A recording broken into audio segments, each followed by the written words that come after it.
This week I'm in the 2025 Subaru BRZ TS, just a couple weeks out from driving the Toyota GR86 as well as a Miata. So as always, I am going to go through this thing from the outside in, but I'm going to primarily focus on how it compares to its twin, as well as what the TS brings over the regular BRZ and what's new for 2025. Spoiler alert, this is the one I'd pick.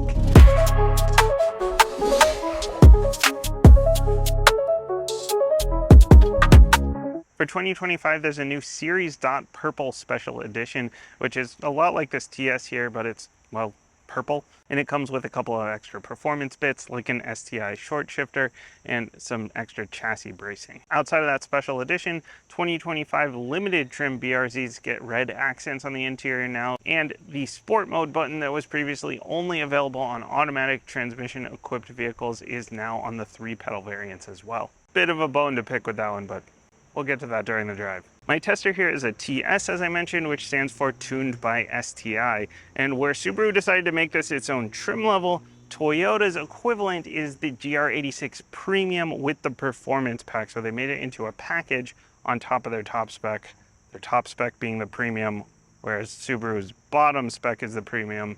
Super confusing. But basically, if you're cross-shopping the GR86 versus the Subaru BRZ TS, then you would want to look at a Premium with that performance pack on it. But they do differ slightly because the GR86's upgraded dampers are SACHS dampers, whereas Subaru went with Hitatchi, but they both get upgraded Brembo brakes. Now, if you are hoping for Tuned by STI to mean more power, it does not, unfortunately, but it's not really a bad thing here. This is a naturally aspirated 2.4 liter boxer engine. It makes 228 horsepower, 184 pound-feet of torque. Power goes exclusively through the rear wheels, and you do have a Torsen limited slip differential as standard. You also have a 6-speed manual transmission as standard. In fact, while you can get the GR86 in auto in any form, including with the performance pack, the BRZ only comes in auto in the limited trim level, which means if you want this TS with the upgraded dampers and the upgraded brakes, you want stars on your badge, then that is not available in 2-pedal form. Exterior wise, nice and small, beautiful looking profile. The biggest differences aesthetically here between this and the GR86 are in the front end, the Toyota frowns, the Subaru smiles, and then there's no ducktail available in the back. Though you can option all sorts of aero, spoiler, diffuser, splitter, and more. This one being built on top of the limited trim means you get heated mirrors, steering responsive headlights, and 18-inch wheels with Michelin Pilot Sport 4s instead of the 17s with the Primacies. Square setup either way, and the TS gets the darker wheels over the limiteds. Same design, just darker, and you've got bronze brakes. Keyless access is standard, as are LED lights. And the trunk pops open to a shallow vertically but deep horizontally cargo area here. A little bit more space if you want to drop down the teeny tiny back seats. Not really anything underneath here to speak of other than your couple of tools and a fix-a-flat kit.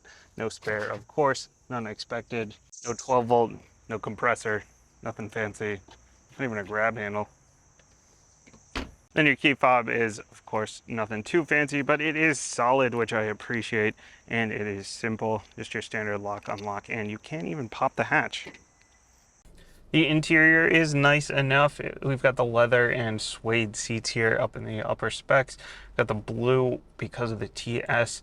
It's very subtle, it's very well done. It's not like the color explosion like you get in the Nissan Z where it's a little overwhelming. This is very subtle, very well done, looks great. The seats here are, I find them quite comfortable, but they're not really adjustable. Aggressive bolstering on the legs as well. So you are going to want to sit in these for a little while and make sure they work for you. Manual adjustment, no power seats, no ventilation, just heat here in the upper specs. Beyond the blue, the TS also gets this red STI start button, as well as the STI logo there in the cluster. Infotainment is the same as the GR86 I was just in. Typical Subaru, feels quite dated, but gets the job done, except for when it doesn't, because just like in the Toyota, I can't get the wired Android Auto to work for some reason. I even bought a new cable, but no dice. Not sure what's happening there. but all your safety and vehicle settings are in there. More safety and performance info in the 90s era cluster. Most importantly, tack and speed, nice and big right there in the middle. No head-up display or anything. Auto dimming mirror is an option, but not optioned here in my tester. Standard dual zone climate with nice big physical controls. Same goes for the sport mode, your traction control, and your track mode, as well as your heated seats. Nice, easy controls down here. Physical outside of the infotainment. Still got the manual handbrake. Love to see that. And of course the manual transmission, which I can't shift into because I don't have the clutch down. I don't know what I'm doing. All right, you can cut that part. No wireless charger or anything. The manual loses a cup holder up here, but you still do have the two kind of behind your elbow here and out of the way. There are technically 2 seats back there, but I'm too traumatized from the Toyota to get back in the back of this one. My kids have been riding back there all week. They've been okay, 6 and 8 years old, but my son does have to put his feet up on the seat in order for me to get my seat back far enough for me to be comfortable to drive. And I know a lot of you guys always comment on how I sit too close to the steering wheel for you to be comfortable. So if me at 5'7", as someone that likes to sit close to the steering wheel, can't get comfortable, those back seats really are mostly just for show. They're okay in a pinch, but they're mostly for show. It's not fancy, but it's functional. Well, mostly functional other than whatever's going on with Android Auto. But maybe a wireless dongle would be nice as well if you can get CarPlay and Android Auto to work. But outside of that, again, not fancy, driver focused, gets the job done. Now for the drive, I figure I've driven the GR86 in manual with the base dampers, driven the GR86 in auto with the upgraded dampers and the upgraded brakes. It's fun, I get it. It's probably more of the same. Well, I was wrong. The suspension setup is actually different, and not just in terms of tuning, but actual physical components. The front knuckle on this one is hollow and aluminum, whereas the GR86 is iron knuckle. The rear stabilizer bar is different. The rear sway bar is actually mounted directly to the unibody in this one, instead of being mounted to the subframe like it is in the GR86. All that adds up to the GR86 being stiffer and a little more tail happy, while the BRZ is more comfortable and more balanced. And this one being the TS, the Hitatchi dampers are actually dual valve, which means that they can stiffen up for better performance in the corners and then soften up when you're just cruising for the daily drive. I much prefer this setup for a runabout and a daily driver. It soaks up imperfections in the road much better. You know, it's still a sports car. It's not super comfortable, but much better than its twin. And then the rear tires don't feel like they're hanging on for dear life when you're going through tight technical turns. And then you can still power through them confidently. The throttle mapping is also different. So where Toyota gives you most of your torque at the top of the pedal travel, this one's more linear, so it continues to build as you get deeper into the pedal. The steering is the same great, tight, confident, direct rack, and these Brembos are well worth the upgrade, though the suspension, in this case in the TS, is worth the upgrade too. The clutch grabs nicely, and it's got a little bit of spring to it. Not too heavy to make it super annoying for daily driving and traffic, but enough to make you feel like you're working at it a little bit. Now, there have been a couple of weird little situations. It's a pretty rare occurrence, but enough. It's happened often enough to mention it, but not often enough that it would stop me from buying the car, where it feels like it doesn't want to quite grab the gear. Like, I don't know if it's an inconsistent throttle mapping or what it is exactly, but I'm going to grab the gear and like the bite just is not biting. It's always in first gear, not always from a stop. It's happened when I was like at a rolling stop, like slow enough to actually downshift into first, and it's happened from a complete stop. It's very inconsistent. I haven't really figured out exactly what's causing the problem or exactly when the timing is that's causing that problem. But again, it's happened few enough times that it would not stop me from buying the car, but enough times that I feel like I should mention it in case anybody's experienced something similar, or maybe they know what's going on. But it's a strange situation. And again, 99.9% of the time the clutch grabs super nice and easily. The pedals are spaced out nicely, not too close together, but close enough that you can heel till your downshifts. Gearing is nice and short, but not so short that it gets kind of annoying on the daily drive. You can push it through first, second, third, maybe at the top of the tack, so you might start getting yourself into trouble. Shifts are pretty short and tight. Not going to match a Miata, but I have no issues with this gearbox.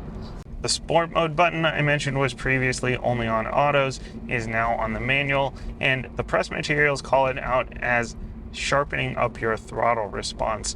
It also appears to get more pumped in sound into the cabin, but the press materials specifically call it out as for sharpening throttle response. And at first I was thinking, what person choosing a manual transmission vehicle would ever want not the sharpest throttle response? Like, just make that the default. But I have to say, after living with this car, I don't hate having it as an option. The normal mode is easier to live with, easier to change gears, smoother acceleration. I don't hate it. There's also eyesight, even standard on the manuals as of last year, and since the TS was introduced last year, they all have eyesight on them. It's Subaru's safety suite, their assist suite. You've got blind spot monitoring, rear cross traffic alert, front collision alert. It's got lane departure warning, which I've turned off because that's annoying, but really everything else has not been annoying. Visibility is pretty good out the front and out the back, surprisingly, and nice long windows on the sides, so not a huge deal, but I do like having that blind spot monitoring and the rear cross traffic. And then adaptive cruise is standard as well, even on the manual. You do have to make sure to shift for yourself. It only controls the speed. You just clutch in, change gears, and the system picks your speed right back up as soon as you're back in gear. Ultimately, this car has surprised me quite a bit. I figured GR86, it's pretty similar on paper. How different could it be? But it is quite different. If you've driven the GR86, don't write this one off. Make sure to drive this one as well. It's quickly shot to the top as one of my favorite cars that I've driven and one that I would own. You're not breaking the bank here at under 40 grand, even at the top TS spec here. It's fun to drive and it's fairly comfortable around town. You got a little bit of extra space in the back. This is the one I'd pick. If you are someone that's mostly using it for track, autocross, maybe you just like to get the tail out a lot, then the GR86 is probably the better choice for you. Or if you want the auto, then you do have more options when you choose the auto with the Toyota version. If you just like the top-down experience, or maybe you want a little nicer interior, maybe it's a weekend cruiser, or if you're planning to set up the suspension yourself and you want a shorter wheelbase, a lighter starting point, then maybe the Miata is for you. But if it is a daily driver, if it's a primary vehicle, then this is the one that I would go with. As always, let me know which one you would pick down in the comments, the GR86, the Mazda Miata, or the Subaru BRZ. Thanks for watching. I'll see you next time.